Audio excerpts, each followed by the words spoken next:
Hey. Welcome to the 8 in the Box podcast. Today is Wednesday, January 5th. It is the last college football podcast, first one of 2022, last one of college football season 2021, where we talk football, specifically college football. Today, we're going to talk college football, obviously the championship game, but also NFL football, playoff scenarios, playoff games before the playoffs start, possible futures, and then we're going to mention some college basketball, which we're probably going to morph into here on this show. I am Dave Sharapan, the sportsbook consigliere. You can find me on the Twitter at SportsBKConsig. With me, as always, the quarterback of the show. He's scrambling around in the pocket all over the place, but he's here to drive this ship. He's Brad Howe. You can find him on the Twitter at Brad Howe 07. B Howe, Happy New Year. Are you good, Hello, sir? Are you ready to go here? We'll be ready to go. We'll get it. We'll make something out of nothing. All Got a little right. pressure. Got a little pressure, which we're going to talk about in Alabama, Georgia. Got pressure coming. Got to make plays. Bryce Young has to make plays. Stenson Bennett has to make plays. Let's make plays. Let's go. B Howe's got to make plays, and he always does every week. If you haven't heard the show, thank you for listening. Thank you for subscribing. You can watch the show on the YouTube channel at Cash Considerations Podcast. You can find the show 8 in the Box anywhere you subscribe to podcasts. Producing the show today, as always, Dan Alexander. We call him Newbie. He's at Newbie Talks on the Twitter. Newbie, Happy New Year, sir. Are you ready to go to do this show today? Absolutely. It's Wednesday morning. I woke up like 5 minutes ago. There's nowhere I would rather be than with my boys. All right. As long as you had the coffee and you're ready to go, that's important. The show is being recorded. We're good. The show can hear us. You can see us. B Howe, what are we doing? I mean, obviously we're doing first. I wore the red shirt because I don't have a crimson shirt, but I figured red might be a popular choice Monday night. What are we doing? Well, is that the choice? Georgia, Alabama for the national championship. Saban as a dog. Georgia favored by 3, total at 52. Do we just stop there? Saban as a dog? Do I just take Saban as a dog? Is it that easy? Analysis? Is it that easy? I mean, only once I saw the graphic. I already tweeted it this morning. You can find it on my Twitter. Again, it's SportsBKConsig. How many times have you been a dog in like the last, 12 years or something? It's been 6 times. He won 5 times. And I don't see Tim Tebow walking through the door. Tim Tebow in Florida was the only team that beat him, and they were favored by 10, and they won by 11. So it was the only one they didn't cover, which is the only time they didn't win. What changed in a month? That's when these two teams played last 1 month ago today. What changed? Perception-wise, Georgia beat Michigan, looked really good doing it. Other than that, did they come up with a way to pressure Bryce Young between now and then? I don't know.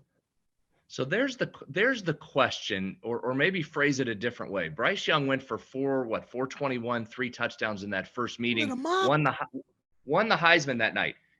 Number one, can he put another peak performance game on top of what he just did against this talented Georgia defense? Does he have to put together a peak performance to get that win? Number 2.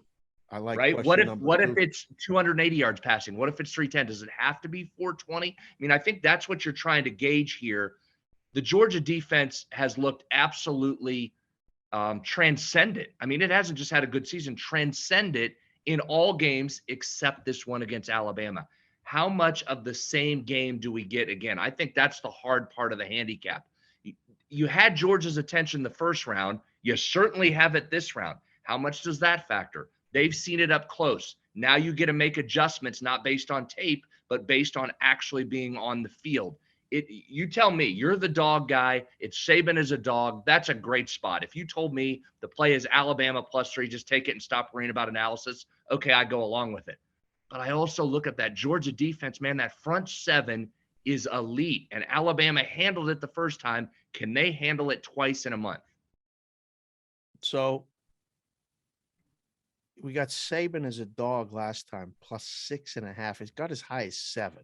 People got Alabama +7, and it went back down.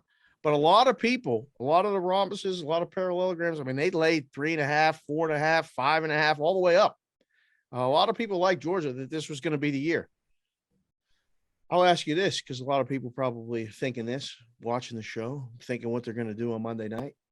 Which one are you going to feel worse having after the game? You're gonna feel worse having that Georgia ticket and going, Saban did it again, and I bet Georgia again, or are you gonna bet Saban and Alabama and go, okay, Georgia finally beat me. I should have known that was going to happen. Which one feels worse? I don't know how you can go against Saban in this situation.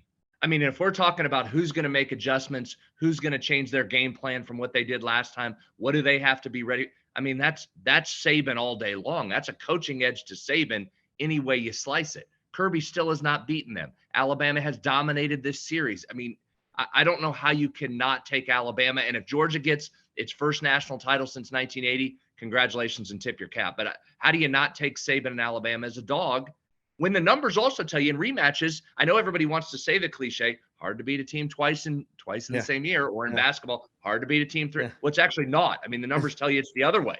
Right. I mean, they tell you it's the other way. So we can stop saying that. Right. So I mean, I keep, you know me, if it's a favorite, find me a favorite so I can bet on a favorite somewhere. I'm getting pulled to the favorite. That's a favorite. Give me a favorite. I don't know how you don't go Georgia. Talk me off of Saban. Can you? Newbie, get ready for the drop. Hit it right now. You know what I'm going to say here, right? It's the B-How drop for the show. Go ahead. Show me what you got. Until Kirby Smart shows me, until Georgia shows me that they're going to beat Alabama, I'm taking Bama. There's no two ways about it. I got fooled into thinking it the first time. You fooled me once, shame on me. Fool me twice, shame on you. Or no, fool me once, shame on you. Fool me twice, shame on me. That's what it is. I can't be shamed into it again. I don't want to be that one that goes, okay, Georgia's going to win this time. Something's going to, because there's a lot of people that don't want to see Alabama win again. They just don't, because it's the same old thing. I mean, it's hard to beat until you beat the champ, you can't beat a champ. There's just no way. I think the adjustment comes in both of them in the game. I think the game goes under. I don't think it goes over. I think the game goes under. I think we see a different game. I think we see a more ball control game, dare I say. I mean, what did he show you at Cincinnati against Cincinnati? Like, we had to figure out a way to get Cincinnati into the show. He ran the ball over and over and over. So now Georgia's got to go, oh man, wasn't enough. I mean, we know they can't run against us. And now they just ran against Cincinnati. Well, they're not going to run against us. We know they're not going to do that. We're going to stop them because we're just better. Our front seven is better. And maybe that's true. But now I think it is true. I think that's so that's what you're trying. I mean, it is true. The front seven of Georgia is better. If there's a deficiency, and it's a tiny one, it's on the back end. That's flipped against Cincinnati. Right? Yeah. Cincinnati is back end. We talked about it last week on the show. Their back end is really good. Sauce Gardner, those guys in the back end, they're very, very good. They're very good. So that's the flip. That's the flip part of it. Can Georgia run the ball on Alabama? Because if they can't run the ball, then it's Alabama. I mean, they do not want Stetson Bennett to have to win the game. They want to run the football. So that's what I think when you go to make your wager on this game, because the line ain't going to move. It ain't. We're sticking at 3. I don't think it's going to move much now. We only got 5 days left before you had a month. I think we got books opened it up just under 3, took the bets on Georgia, because I think the books are good, needing Alabama again. They needed Alabama. You never get to even say you need Alabama as a book, ever. Like, very few times in the past decade, you go, oh, yeah, we need Alabama today. They're a dog in the first half. I mean, there's things that are saying we don't get to say. But if Stetson Bennett can win this game, that's what's going to beat you if you take Alabama. And that's what's going to beat Alabama on Monday, is he's going to have that game that just beats you. Okay, you tip your hat, whatever hat you're wearing. I mean, today I got I wore the DraftKings one again because it got such a good Very nice. response last time. Yep. That's the only way I think that we lose this game if we take Bama. But I think the game is different in the adjustments is the under. But these two teams know each other so well. Something's going to happen. It's going to be, I mean, I don't know. Not that Kirby Smart's not a good coach, but sometimes some guys have your number. And I just feel like it's not going to change from a month ago to what I saw. Overs 12-5 in national title games over the last Yeah. 17 since 05. Right? 5-0-1 in the last 6. Is it So, really? okay, real quick. We spent a lot of time on this game. We'll move through the NFL a little more quickly. But in game, what are we watching in game? What are some keys? How do you play it in game? Oh man. So I'll be looking to play the total probably more than the side, only because so the game plan is this. I like the under, less scoring, which means start at 52 and bet under pregame. And then as it goes down, maybe bet it again on the ladder down. And then if you start to see something happen or quick turnover and it gets back on that pace to just get close back to the original number, bet over. Way different than like the Rose Bowl. The Rose Bowl we had talked about on the show last time, and the game plan there was we liked the over, we leaned the over, but we thought that scores were going to change. There was going to be, side. So it was take every plus you could grab on the sides. So we took Utah pregame plus points. They got out to a multiple score lead. We took Ohio State in game plus. Now we had a huge middle on the side. Mm-hmm. The one thing you didn't do that was probably smart was touch the total. Because at what point do you if you don't have a total play at 62 or 64, whatever it closed, how do you play over 71, then over 76? And then you got to be careful. But what I was watching that game early on, it was evident that nobody was stopping anybody. The weather conditions were perfect. The grass was perfect. Like they were flying. I was trying to get to the peak and go under. So you can make a quick bet. And this game is different. This game's totally different. We're looking to go under, and then over, I think, for the total. For the side, B-How, I mean, do you think there's going to be some scoring lead changes in this thing?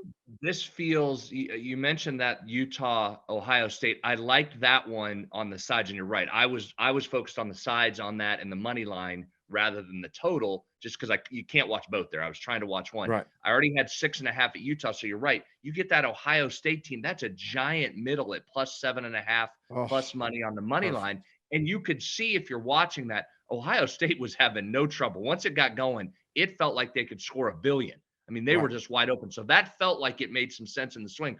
But you're right. I think the challenge in these for newer bettors or non-pros, like most of us are, is when the fireworks start, at what point is the peak? How early do you jump in? Do I go after the first couple of drives? Do I wait to the second quarter? And that's an impossible question for you to answer, I realize, because you got to watch the game and they're all different. But I think that's the challenge.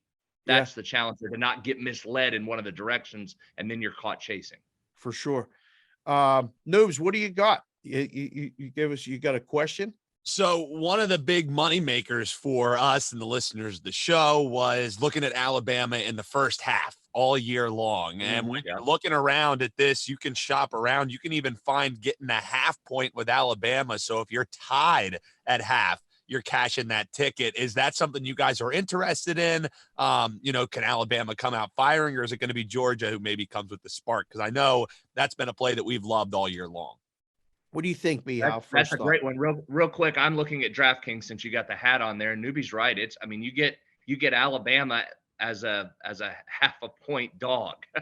So we talked about, we laid the 7, we laid the 4, we laid it hasn't been as lock as it was last year. Alabama first half last year was a mortal lock. Yeah. This year, a couple times early, we didn't get there. But that's a good question. That's one. Do you go ahead and ride that? If I'm riding that, laying all these points, and I like them at +3 in the game, do I take them on the first half line?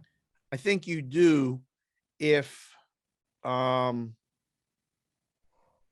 like the under. If you like the over, I think you may hesitate to do it, because I think the game plays out more in Georgia's favor if it's going over, which means they could be leading at halftime. The tie at halftime is actually a nice edge to have if you're taking the dog. Because this game could be what? 10-10? Could it be 17-17? Maybe, but I don't think it gets that high. But 52 is the total, so 24.5 to 27.5 is the first half total. Let's see. I'll take a quick look. What'd you just say for the first half? What would you make the first half based on a 52 total? 27? It could be as low as 24.5 if you want to take a stand. If it could be as high as 27. But it's 52. So it's probably 26. I mean, it's just half. You're right. Have you done this before? Have you made lines before? DraftKings 25.5. Yeah, I mean, it's a math problem. It's not right. Exactly. So, field goals more than touchdowns in the first half. So you could look at props there, like field goal props and things like that. But I don't think it's just an automatic play to answer your question, newbie. Gotcha. I think you have to figure the style of the game that you think is going to happen, and then you can feel more comfortable playing it. Well, that's why I'm listening to you guys. Yeah. If you tell me that you get Bama plus money and they can be leading or tied at halftime and you get paid, seems like the play. But only again, minus 105 on DraftKings, so it's not like you're laying. I feel like that's just worth a sprinkle alone. Yeah, that would be worth it. All right, B. How? What else you got for us? You got anything else? I like this big game. We got newbie flying in to drop halftime bets on this show. It's a big time show. I love this. Let's go. This is it. You said it a few weeks ago. No complaining about college football ending because this is it. Come on. After Monday, we got that abyss of February and just basketball, and we still don't have no baseball, bro. So we got hockey and NBA, but college basketball is going to take over a lot of our time.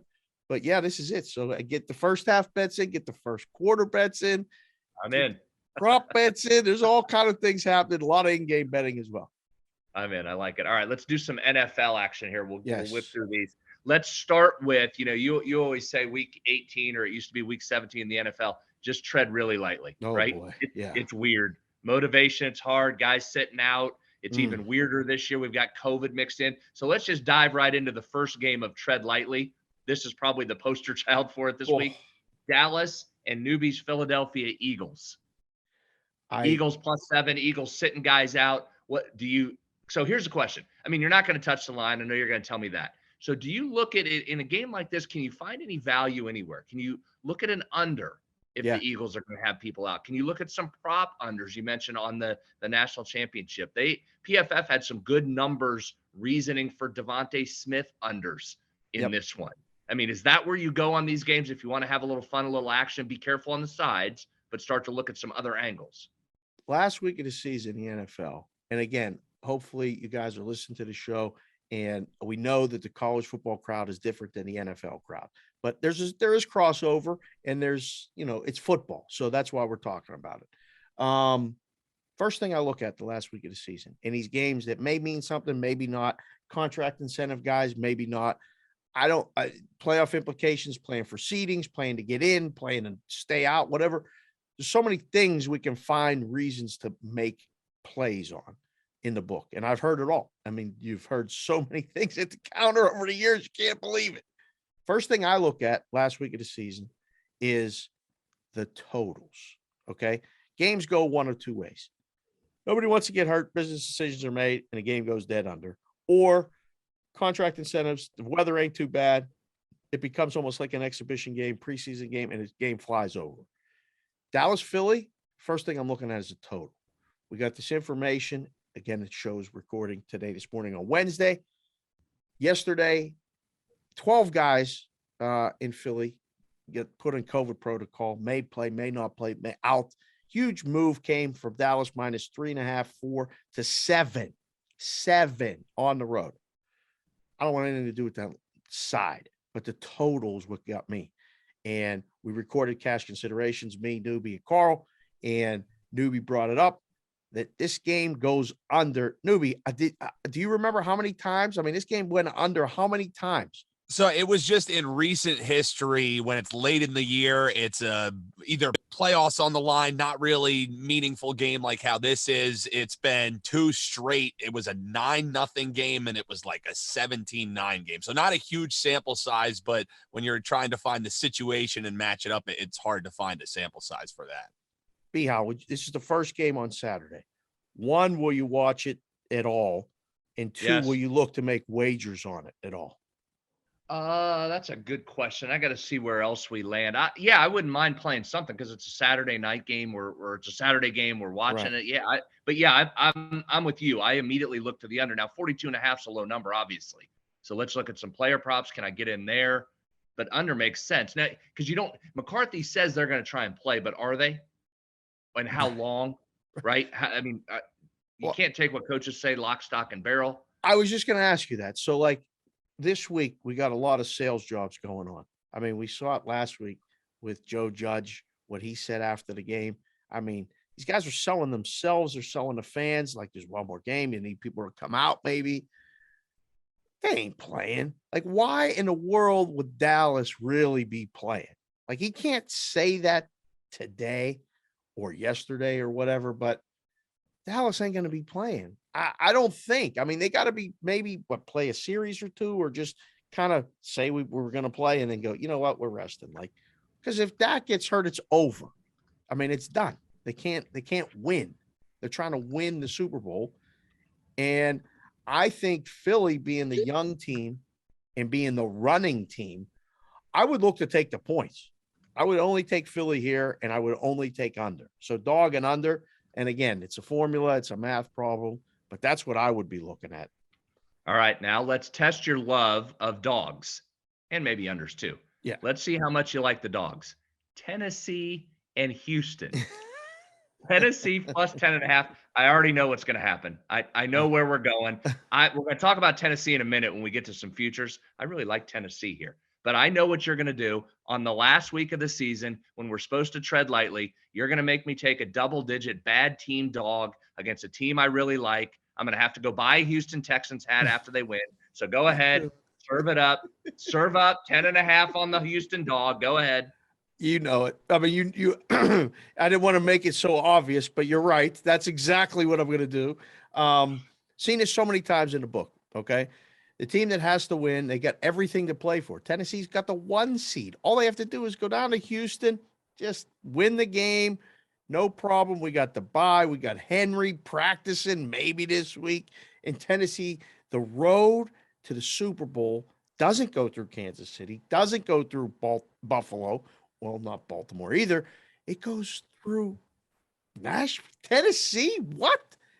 All you got to do is win. They're going to cover. Easy. Oh, just lay it. They're going to get everything they can. Everything that Houston got, they're getting. And I think Houston, I said this on Game Within the Game with you on Monday. I think they found a quarterback. I think they actually, they're playing hard. The fact that they did not cover against San Francisco last is impossible. You watch that game, you look at the stats, you look at the box score. They should have covered. They covered 99 times out of 100. They just got a couple bad calls, really bad calls against them. It didn't cover. I think they cover this week. Dare I say this might be the upset? Could this be the thing that orchestrates its way into the storyline to set up the playoffs where Kansas City does get the 1 seed after they put the pressure on Tennessee to have to win? Because Kansas City's the 10-point favorite. I think you can lay it on the road with against Denver. I would tread lightly with Tennessee. You like Tennessee, don't you? You do. Well, no, I was going to stay away. But now if you're out here saying dog, I can't not take the dog because I don't want to come back on here next week and have you say, I told you to take the dog. I told you to buy the hat. You did neither, and I'm out money. So now you're going to have me watching Tennessee and Houston with money on a double-digit bad Houston team in the final week of the regular season. I'm still on that lookout for that Houston Oilers hat. Like, I'm still the Oilers are my team, and I've got the gear. If I would have been thinking, I should have worn it for this game because it's right. They became the Tennessee Titans, which I still don't like. I couldn't go to the Houston Texans because you changed the name. It's a whole new franchise, but they're playing each other. I should have gone Oilers hat today, shouldn't I? Yeah. Maybe that's what I'll do. Maybe I'll watch it on Sunday, wearing my Oilers hat, sweating out a double-digit bad team dog on the final week of the regular season. All right, maybe we'll do that. We should consider doing matching Houston Oilers hats. You got the blue one, you got that navy blue, beautiful hat. I'm still on the lookout for the baby blue or for the white. So if we find it, if they cover, maybe you'll see us on the Game Within the Game on Monday. Maybe we'll have a new lid. We'll see what we can do. All right, that's a good plan. Under the game is the totals 40 what? In that game, 43 painted 43. across the board. 43. Man, that seems low. But I mean, I'm Kansas City, Denver's 10-44. Same situation. I actually like the favorite and over in the Kansas City Denver game. Correlated parlay. I like dog and under in the Tennessee Houston game.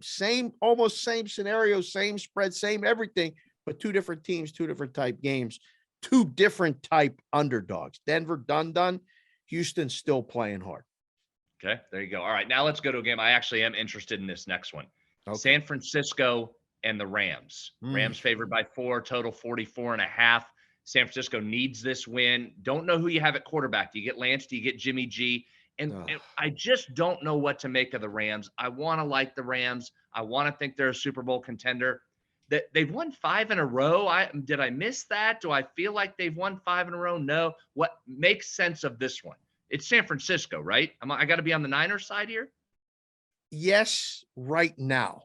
But the fact that I don't know what I'm got at quarterback right now scares me, because I think if we get Lance, I mean, we get a different type game. I think, at least with Jimmy G, we don't maybe go for winning the game, but I know what we're getting and we're taking care of the ball and everything. And I think Lance is going to give the Niners that. I know you want to talk about coaching matchups like we did in the college game. Shanahan owns McVay. I believe it's like 8-1, 8-2. Some ridiculous thing is skewed his way. So the matchup, man, I think, yes, I think San Francisco. What is your first thought? You like the Rams? Well, I want to like the Rams. I think my first thought is take the Niners here, although that hesitation about the quarterback is real, because even if you tell me it's going to be Jimmy G, how healthy is he? How's the hand? Yeah. Again, I mean, there's a lot of reasons to stay away. The proper play is to probably stay away, but I'm trying to look for angles to get involved in a couple of these. I never feel like I can trust the Rams. That's my issue. That's not high level analytics right there. I just don't feel like I can trust the Rams. I can't either. And it's because we've seen Stafford just throw that. There's a highlight every week of him throwing a pick that you're like, wow, how did he not see that? Like that, or what was he thinking there when he made that throw? And I mean, it's not a personal knock against Stafford, but it's like, I was watching that game against Baltimore, and I really liked the Rams before the season. They're making their way slowly, winning ugly, close games, not covering as favorites, whatever. But they're one of the teams that I think can go to Green Bay and win. And that's all I'm looking for at this point. Who is going to the home field throughout team and winning a game? And it's the Rams. Until again on Sunday when I saw him throw that first pick 6 that the Ravens caught and walked in the end zone. And I was like, they can't do that when they go to Green Bay. And I think they're going to do that when they go to Green Bay. So I was like, I got to cross them off the list. Like, I don't know. This game feels like a playoff game. San Francisco needs it to win. 44.5 seems way too high to me. I think if you can find that total, you play that under. I'm leaning San Francisco. I really am. It was 41 in the first meeting. I mean, San Francisco 31-10, right? So that they rolled on that. And the Rams man, they're streaky. They have a 3-game winning streak, a 4-game winning streak, and now they're on a 5-game winning streak. And 3 of their 4 losses came consecutively when they lost. It was a tough schedule. Tennessee, 49ers, Green Bay. I feel like this has to be San Francisco. I just don't trust the Niners. I guess that's where I land. That's where I land. I don't trust them.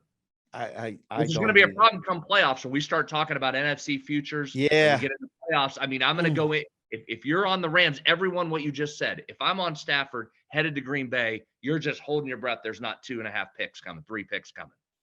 Yeah, and I don't know how many points we're going to be getting because as the Rams, if they win and they win again, so they'll get the Packers in the second game that they play. Because they'll be the 4 seed most likely, unless they're the 2 seed. I mean, if they're the 2 seed and they got to, that's the NFC Championship game, number's going to be short. There's going to be a lot of sentiment, a lot of support for the Rams. I don't know. It's too much to think about. We're just trying to focus on week 18 right now. Well, it's week 18. Shouldn't we know more about these teams? I feel like every game we've gone through, I know less about everybody we're talking about, and we should know more. It should be pretty definitive right now. It should be more, and it usually is. I think we have such a unique year, and we have so many still injury questions, and then the COVID thing is hanging over everything from the book standpoint too. You're afraid to put a number maybe too far or what you really think, because you're like, man, we're going to have to move this thing. If one guy don't play, it's a gigantic move. I mean, we've seen it now in NFL. We saw it last night in that college football game, the K-State LSU game. A bunch of guys didn't play. It was completely a mismatch. I don't think we'll have that at the pro level, but the line will move because people will bet it. All right. Speaking of stuff we don't know, let's just continue. Theme of the podcast, stuff we don't know. Newbie, can you title it that? Stuff we don't know. Oh, no. So let's continue. Chargers, Vegas. Boy, I can't get either right. I definitely can't get Vegas right. I bet on them to win, they lose. I bet on them to lose, they win. What possibly are you going to tell me here? Talk about a team I can't trust. What do I do with the Chargers?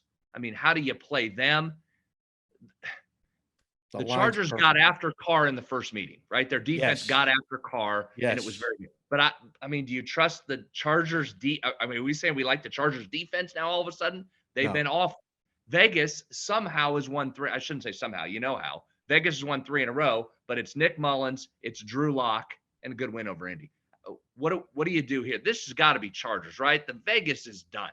They're playing for a playoff. Vegas is not making the playoffs, Dave. They cannot. This team can't make the playoffs, can they? Justin Herbert's future MVP. You got to take him. How am I not on the Chargers? This is what's going to happen, right? The Chargers are going to charger. It's a different coach. They're going to go for 2 when they're not supposed to. They're going to go. Something's going to happen. How many times you want to talk about what we don't know? What do we know? How many times do we have to be shown the roadmap for the Chargers and see what they do? Now, again, this is great, opportunity. Newbie, drop that drop again. The B-How drop. What do we say? Is he there? What you got? Man, we have to be shown. We have to be shown that Herbert and the Chargers are going to win a game when they need to win a game the way they need to win it. For me, it's Raiders.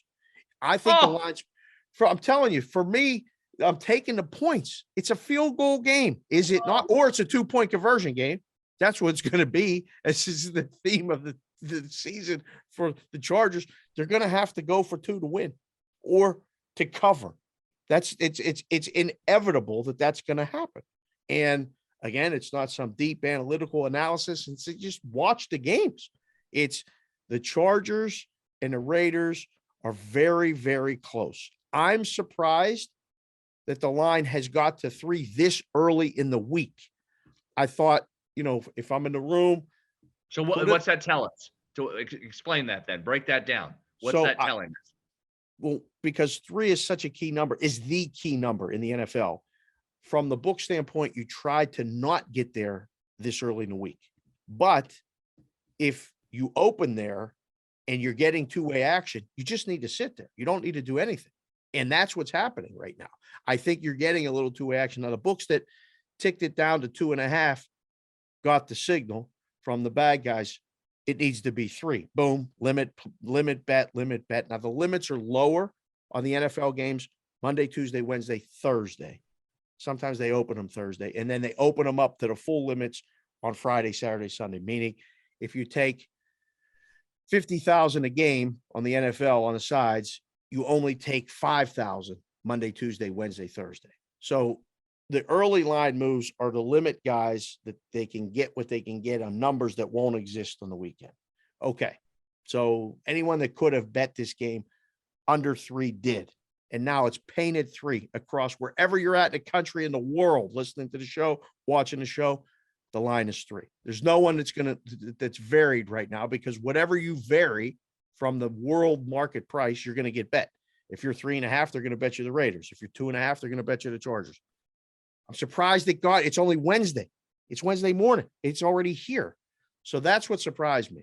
Now, I think, will this move off of 3? It's going to take a mountain of money or a huge group to move this thing off of the 3, because unless, or COVID situation, something happens, if Herbert tests protocol, he ain't going to play, boom, it's going to flip. Raiders will be favored. I don't think there's a guy in the Raiders, though. I mean, if Carr drops to Mariota, what's it going to go up a point? Maybe. I don't know how big of a difference. I think the game plays out. Did you hear that if the Steelers win and the Colts lose to Jacksonville, the Steelers can make the playoffs unless this game finishes in a tie and they both make it. The Chargers and the Raiders can go wink, wink. Let's finish this game 10-10 and we're both in. Do you believe that crap? That would be terrible if that happens. That doesn't happen. That not happening. Nobody's. All right, good. We're done talking about the tie. So you like the Chargers when you look at this number? You think Chargers for you? Well, yeah, because I like Herbert, but I mean, I know it's the Chargers, but you got me already on the Texans. Now I'm gonna have to take Vegas and the Texans in the same. I might as well tease the guy. I might as well tease them both. If I'm gonna be bad, might as well tease them together. You want me to tease both up? You want me to get a little 9 there and a little 16.5? Now you're talking. I love the teasers. I'm all about that, baby. I do too. With Newbie, that's why Dave just said the book guy sit over there and cackle at us. Give me like, do those teasers. I love the teasers. Have at it. Speaking of the now here's I've got a little trauma from earlier in the week. Little trauma from game within the game. Newbie, we did a same game teaser. I took the Browns up to 9, and I had the under. Yep. Dave, you love the under just by itself. Should have just played the under by itself. That was a dead under game, right? Neither quarterback could do anything. 193 pass attempts for 206 yards. I mean, 0.6 yards per attempt, whatever. I might be off a little bit there. Couldn't pass. And Najee, I could see it coming, Dave. I could see it on the first couple carries of Najee. You could see he was going to break it. I'm sitting up. Everybody in my house is asleep here on the East Coast. I'm saying, just somebody get him on the ground. He's going to break this. I can see it's coming. Here it is. And he breaks it. And then I'm screaming at him to lay down. Lay down. Yeah. We see that all the time. I just need you to lay down. Slide down. He goes in, blows it. Well, B-How, I had the over teased with the Browns 9.5. So the common denominator there was taking the Browns 9.5, not our finest moment. No. So yet here I am, not my finest moment. Now here I am back in here looking at the Texans and the Vegas Raiders. Here we go. Yeah. How does it feel? It's painful. This is comfortable. This is comfortable. It's not easy. This sports betting gig is not easy. It's hard. It's supposed to be. I mean, you got the Browns to drive all the way down, get 2 penalties, an interference call at the goal line, a 4th down conversion or something, and then they score to cover the teaser. And all they got to do is get a 1st down. And the Steelers break the run. Najee's supposed to slide like he slid into second base, but he saw pay dirt. So he starts running. I get it. And I was like, you sent me the text before I could send you the text. There goes the teaser. I'm like, oh my goodness. I didn't see that coming because I saw Cleveland scoring to get there.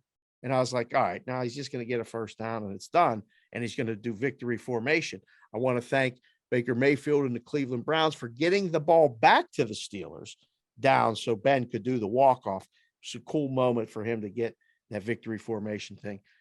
Just keep it in mind, B-How. We got a lot of time until Sunday. The Raiders probably going to win that football game. Oh, my goodness. All right.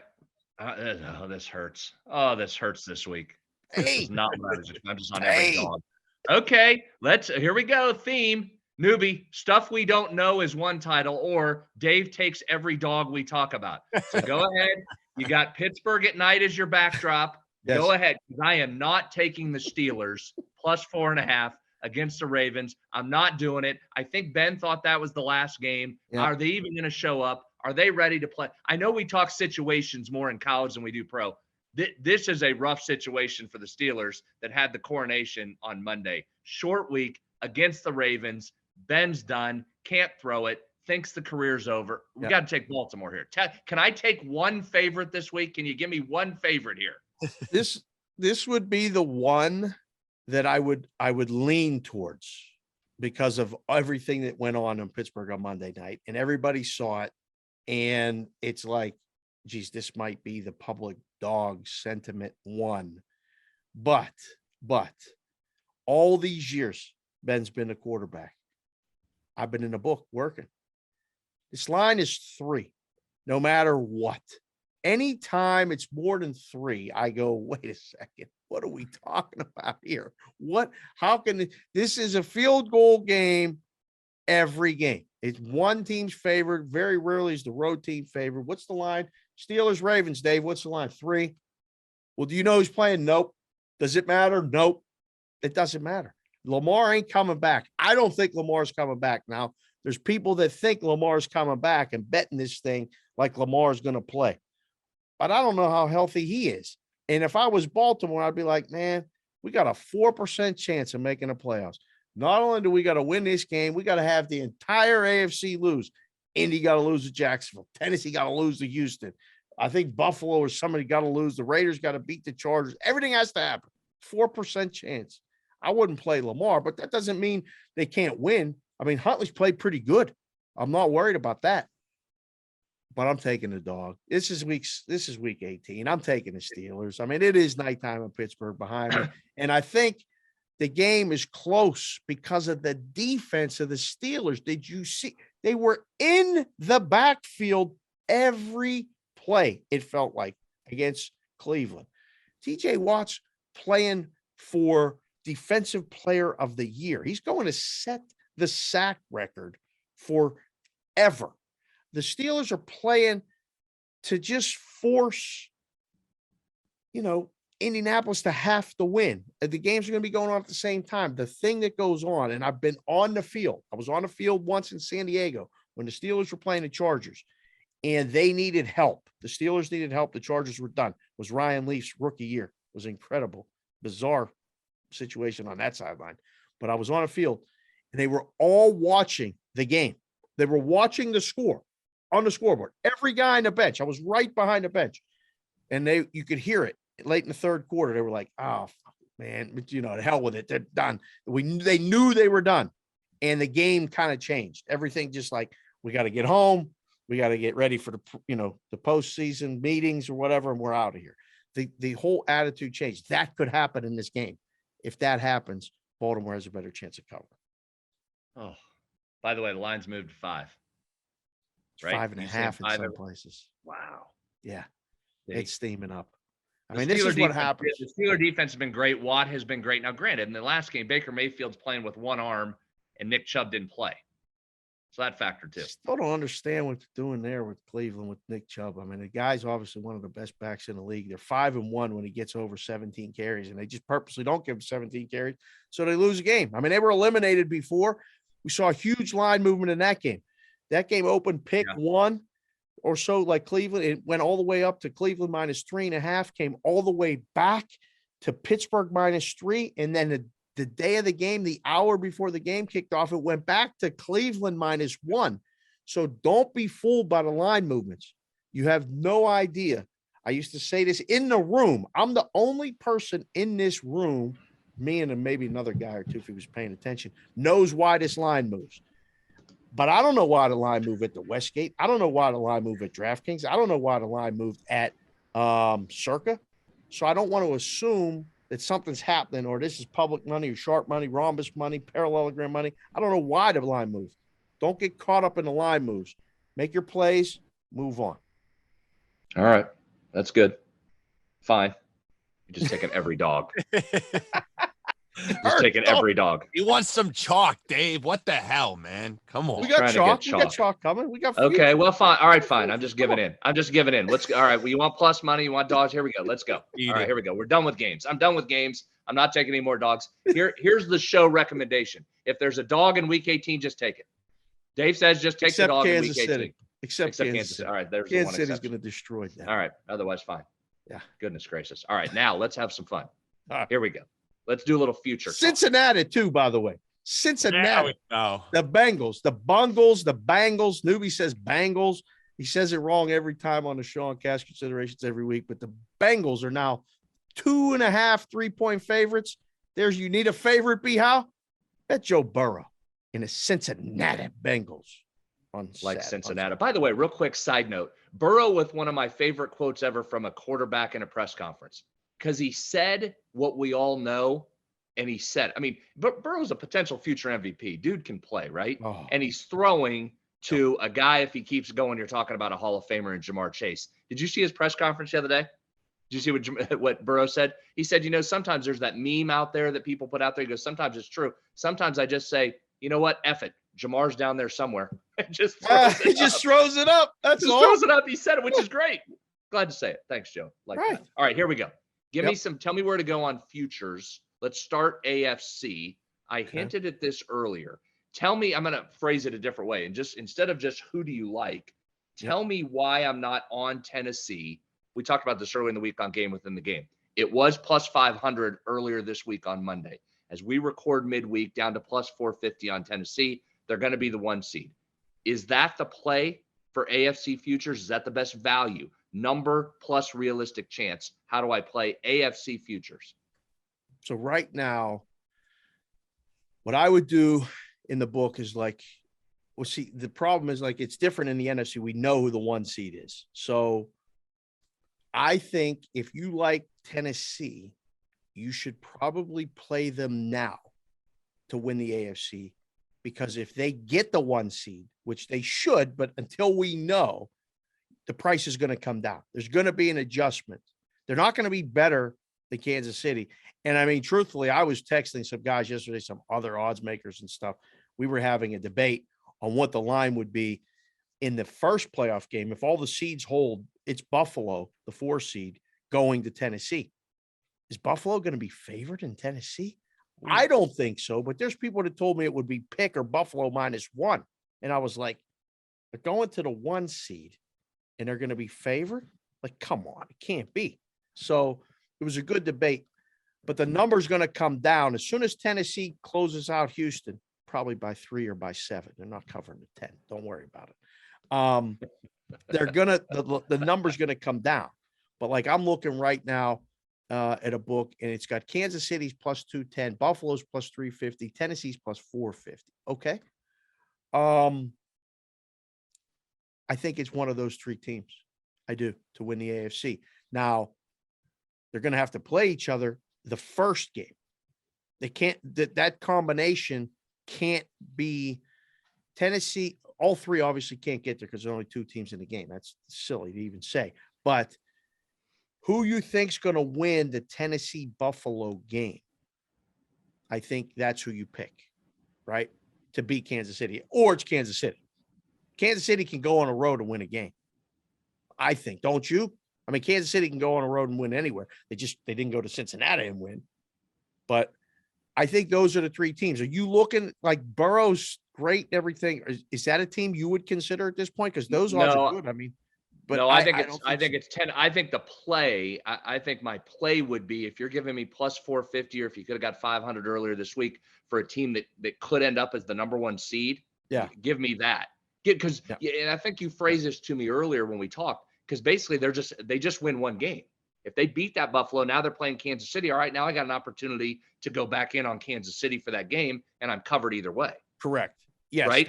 So to me at plus 450, that would be the most logical play, I think. At this point, you have to pick at least one or both teams that you think are going to be in the AFC Championship. And the prices get adjusted as soon as the games end Sunday. In fact, like what we used to do, we would take all the futures off the board.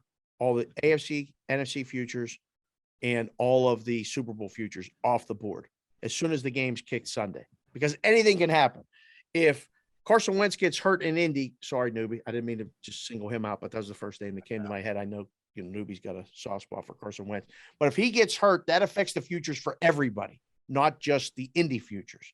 Okay. So you take all the futures off, and then Monday, it's all a readjustment. So like I would always work Sunday, but I was always off Monday, but I had to submit my numbers for the guy opening the book Monday because you reopened everything. And then now is when you really start taking the bets. And some books are great, like that have Super Bowl matchups. You can just pick the matchup. You can pick what they call the Super Bowl exacta, which is not only the matchup, but the winner. And there's all kinds of odds on that. So I think your goal right now is to get the best price you can on the team you think is going to play in the game. Is that Tennessee for you? I think it is. Of all of those three choices, give me Tennessee with the receivers coming back, with Henry coming back, Foreman now to spell Henry. If he's not 100%, Foreman has looked good, and you're the 1 seed, so you're at home. Those are a lot of things in your favor at plus 450, I think. Buffalo's road could be, they have to play the Patriots for a third time at home. Then they have to go to Tennessee. Then they have to go to Kansas City. That don't sound like somebody I want at only plus 350. That's a good way to say it. Yeah, I mean, I'd rather just bet them to win the game and roll it. I'm going to get a better price. It ain't enough. Not with that road. Kansas City's going to get what? The Chargers or the Raiders? And then they got to, host Cincinnati. If Cincinnati wins as the 3 seed, okay, they're going to get them in a rematch. Don't you think they're going to win? I mean, and then they got to go on the road, or if Tennessee gets upset, they get to host the game. It's only 210, 220, maybe 2-1 in places. I like that road better than I like Buffalo's road. The dark horse is the Patriots. No, can't they put it together? Oh, no, Cincinnati 9-1. They can't do it. It's a little too young, you think? Defense is just not – I'm not sold on the Cincinnati defense, B. How are you? you? No, I mean, again, my biggest intrigue is you're giving me a 1 seed at nearly 5-1 with all their guys coming back. I mean, they've shown – I mean, that's a totally Henry different team. Henry could come back. They're talking this – they're saying he's practicing today, Wednesday. So you get that guy back. You're getting Jones and Brown. We've seen the difference Brown makes when he's back in that lineup. And the 1 seed. I mean, I don't know how I can't play the 450. That might not be the right play, but I don't know how that's not the right play today as we sit here trying to get a little value. To your point, when they become the 1 seed, if they do, that 450 5-1, that's gone, right? I'm not getting that again.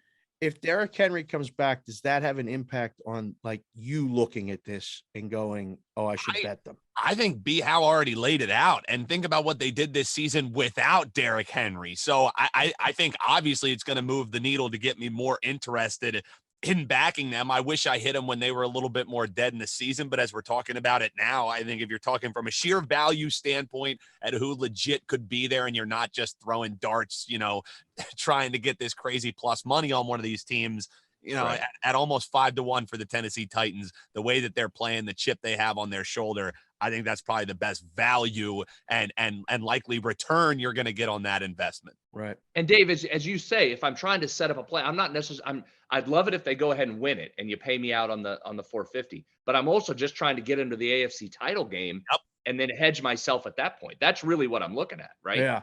Yeah. And a lot of these books have this cash out option where they offer you money, whether it wins or loses ahead of time. I don't recommend doing that, but if it puts you in a good position, you want to take it without laying out the hedge bet, that's fine too. I love doing that. So I think you're thinking right, B. How does the Henry thing, does that push you more to the window? Like, does that make you want to go, okay, I'm going to make this play? Because like a lot of people's hesitation in making future plays is tying up the money. You're only tying up the money for a couple of weeks. This is different than betting the Super Bowl in September. You're betting the AFC Championship in January. It's just a little bit of it. It's like putting it on layaway for a couple of weeks. This is not a big deal. Yeah, totally go with that. And yes, Henry coming back in is a factor, because I look at this team that's getting its pieces back together for a late run while having home field advantage. I mean, that's a lot of things, and I you're think that's you're the big. third best odds on the board. I mean, I don't know how you could go anywhere else in this situation. Again, they might not get all the way there, but all of those things lining up at plus 450, I think that's a play. I really do. Dave, last thing that I'm wondering too, sorry to jump in, is you're talking about how the Titans with their path, they're likely going to be a dog in one or maybe two of these games. So would a way to look at it too, rather than tying your money up, you take them money line or you take them spread. And then if you win that, you roll it over, you do the old, whatever the mechanical parlay or whatever they're talking about. Is that a way to attack it too? If you like Tennessee and you don't have to tie up your money that way? It is, but the danger is if there's an upset, and then now you have to lay. Like if Buffalo loses to New England, then Tennessee will be favored against New England. I think Tennessee will be favored no matter what in the first game. I don't care who wins.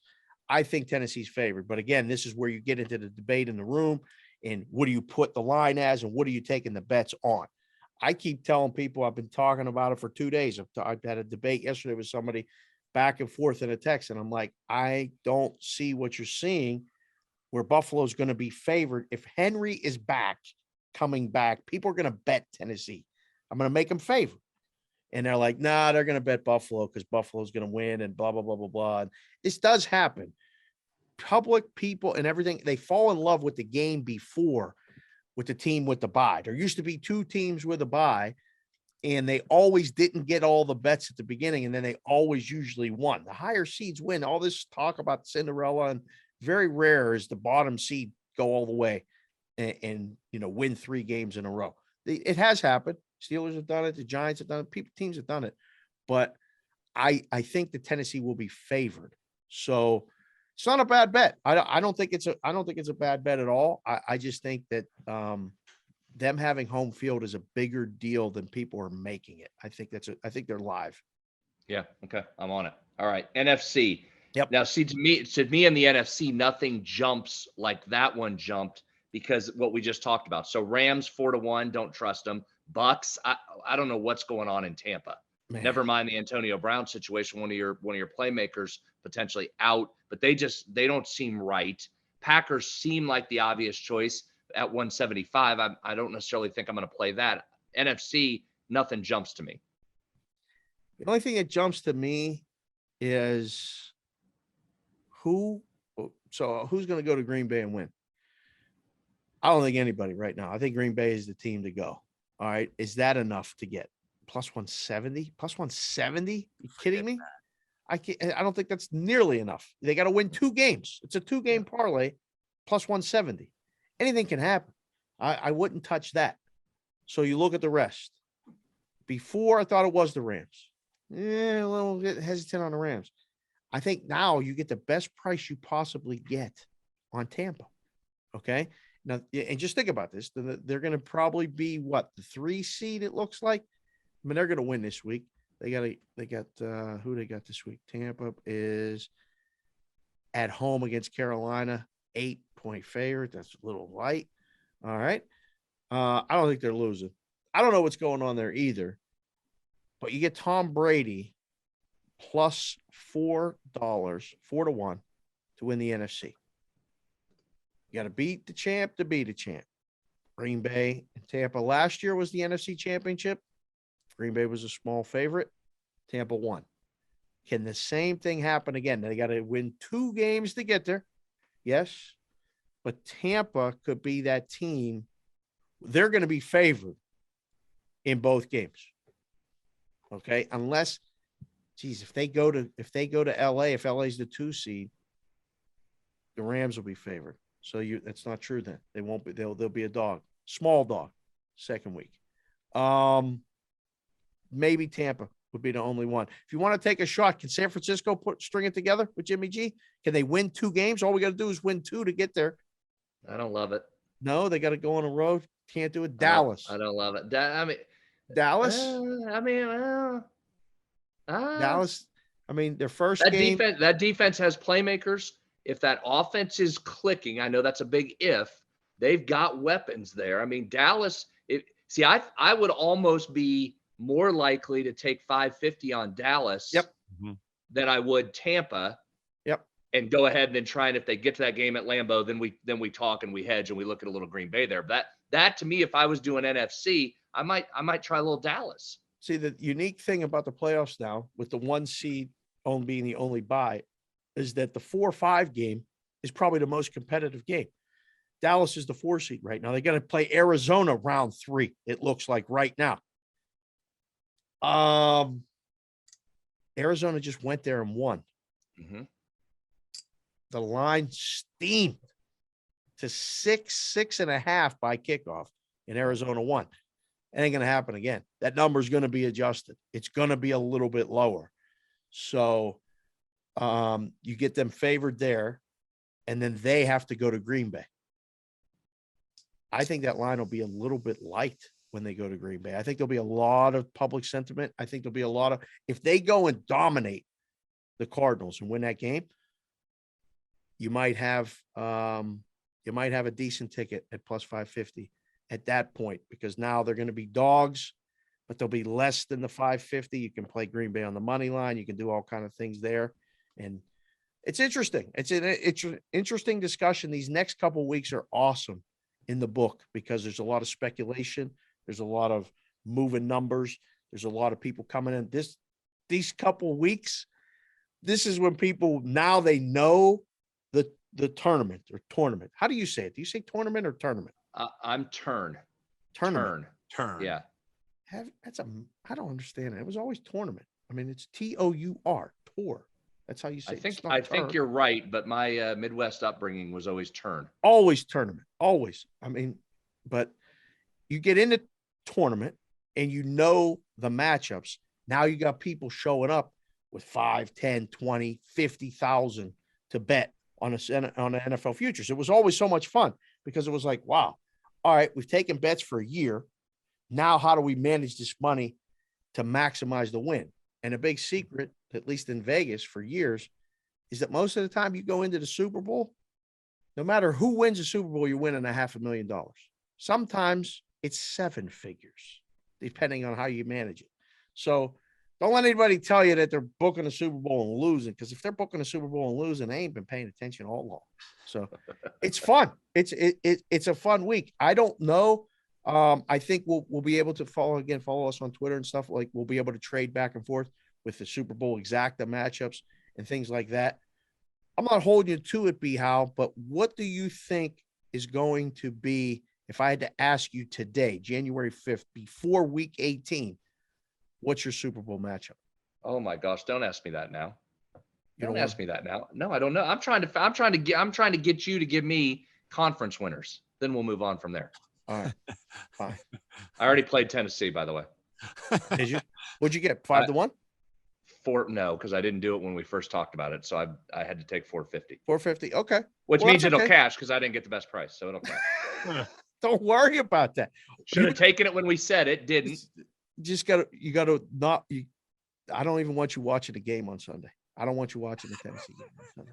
Because if they happen, I'm going to be all pretzel. I'm going to have Houston plus 10.5, but I've got Tennessee. I'll just do all the bets. I'll just do all the bets on every side. If Tennessee loses to Houston, the price is going to double. Just so you know, you're going to have. I'll have to hit it again. I'm going to have to hit it again. Go get 6 or 8 to 1 because now they don't have home field and they have to go to Kansas City and win. They beat Kansas City. They smacked Kansas City in the mouth.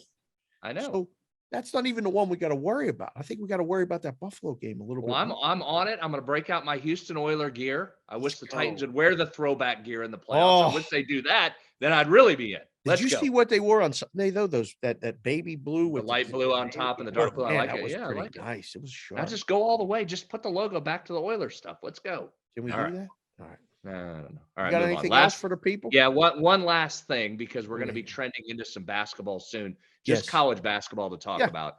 Now, not necessarily any picks here, because again, we know the lines come out day before. It's hard. You got to go day by day a lot of times. But one thing to watch, I just want you to watch something over the next couple of weeks, because I'm not sure if the narrative's out there yet.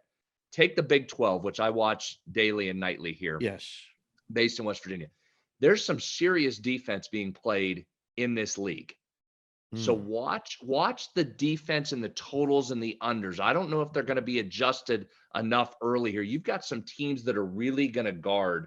Specifically, you've got, how about this? Every team in the Big 12 is in the top 52 of adjusted defensive metric on Ken Palm. Every team. You have 4 in the top 10.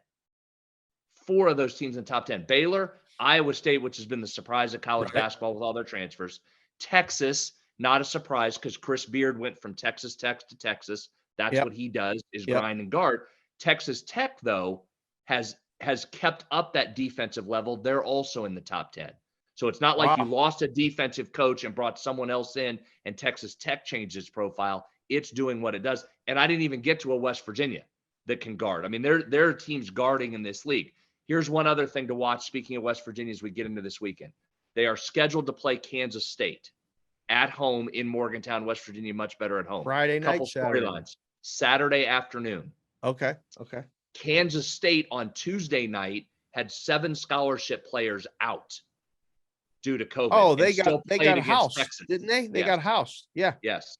Yeah, that's right. That was a play if you got the news early enough. Yes, Keep an eye on them. Now they're going to have to go on. If the game is played, they've got to go on the road with only 7 scholarship players available. Second game in a week against West Virginia at home in a tough environment. Watch that. Watch the total. That's always a rock fight. And then watch the line when it comes out. They might have to ask Ollie to play. You remember Ollie from Hoosiers? I mean, Ollie may have to play. The ball boy may have to play in that game for K-State. You got to watch it. Now, one other bit of news there. West Virginia's Taz Sherman, who leads the Big 12 in percentage of shots taken for any team. He's the guy for West Virginia. Percentage of shots taken. So this is a ball hog? Is that what you consider a ball hog? Yeah, because he has to be. He's their main scorer. Okay. He's one of the top 3 usage guys in college basketball. Takes the most shots for West Virginia because he has to. Make him? Yeah. Oh yeah, he's really good. Okay. Yeah, he can score. Yeah, he's the only way they score. So if he's not playing, you don't want any part of West Virginia. You go against them, which you saw in their opener, their first game against Texas. They didn't have him. They got run out of the gym against Texas. He was out with COVID, may or may not be back. So watch that. If Sherman's out, Kansas State's missing 7 players. I'm not sure they can put the total low enough for these 2 teams. Under big. I don't care if it's 114. You might have to go under. If Sherman's out, if Kansas State has 7 guys out, which they will, and you play the game. Watch that. That's really low, though. I mean, you wouldn't bet under 114. I might. That's not your style. I'm telling you, West Virginia's got 2 scorers max, and they're led by Sherman, and Kansas State with no guys. Now, they're not all starters. That Kansas State group, it's not all starters, but it's a couple guys that are significant, and you just worry about depth at that point. Yesterday, so just keep an eye on it. The Texas-Kansas State game closed 122.5 yesterday, and it finished 127. It went over, despite all those guys not playing. That's interesting. So books are adjusting. I mean, the college basketball totals can be had. We'll get into that the more we talk about this. But like, if you want to really specialize and find a way to be successful at something, follow one conference, do the numbers, and find the totals, because there's going to be totals that are going to be way off. And then there's going to be totals you'll start to see adjustments. And if you're ahead of the adjustments, you can win. Because I mean, this one thing, it's the lowest limit thing that books offer is college basketball totals. So that's good information. I like Well, we saw one, and here's the other thing. Then you and I like to do this, and you do it on In-Game Live on Sports Grid Series XM channel 159. There's a plug for you. This happened last night. So Baylor and Oklahoma were playing, right? You got Baylor's undefeated. Oklahoma, new coach, Porter Moser, came from Loyola. Well, what was Loyola's deal? They guarded the heck out of you. They might only score 46, but they really guarded you. Oklahoma is really guarding you.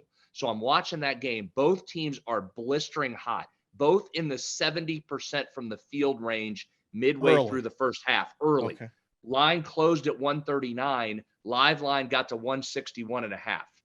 I thought, well, I mean, give me that. These teams aren't going to shoot 70. Give me 161.5 right now. I'm taking it. Earlier than normally you'd like to in the first half. That ended up being the peak.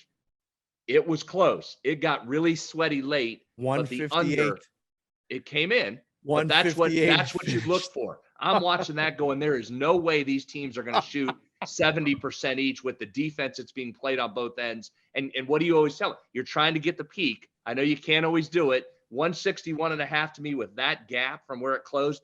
Give it to me. Let's go. Happy nice to work. Look at you doing work on the side with the college basketball totals in game. Listen to you. Man, that's awesome stuff right there. Well, thank you, sir. That was good. That's a little peek at what we kind of do, both, on the game, within the game. Here at 8 in the Box, we're going to transition because if you want to stay in this, it is the last college football game on Monday. I can't believe it. I mean, it's a little bit. I mean, there's a little bit like as good as the weekend was, and New Year's Day was awesome. It's over. I mean, it's over. It's over. I can't believe it. But the show's not over. We're just getting started. I mean, we again, thank everybody for watching, for clicking, for commenting. Leave a comment below. I like to jump in there and leave, responses like that. I mean, you can ask me anything, or you can just say we're dead wrong on a game, we're pronouncing a game wrong or school wrong or anything like that. You didn't have, what was that team name that you had on Monday on Game Within the Game? You're going to just Venmo me the play. You gave me plus money on the Mississippi Valley State. I told you they were Delta Devils. Delta Devils, yeah. They're a good fade, by the way. We faded them. I took one of my big favorites, 8.5. Barely. Alabama State on the road, 9. Still cashed. Numbers. Still cashed. You book people don't. Hey, you book guys don't pay me double if it clears it by more. I just need to win or lose. We won. Delta Devils are terrible. Right. The Delta Devils didn't get there. On the cash consideration show, Newbie did a prop bet on Tennessee to beat the Dolphins. He said they're good up to 10. You can lay Tennessee minus 10. The line was 3.5. He said, lay up to 10. Took plus 220, B-How. And they ended up winning by 31. So it can happen. You can find those things. But that's what you get when you listen to Cash Considerations, when you listen to 8 in the Box, listen to Game Within the Game. Follow all of us on Twitter. Again, for the boys, that's it. Thank you for joining us. He's Dan Alexander at Newbie Talks on the Twitter. B. Howe, the quarterback of the show, at Brad Howe 07 on the Twitter, and myself, Dave Sherapan, the sportsbook conciliary at Sports BK Consig on the Twitter. Leave a comment, hit subscribe, watch the show. Happy New Year again to all of you, and enjoy the last college football game of the entire season on Monday night. We'll talk to you guys next week.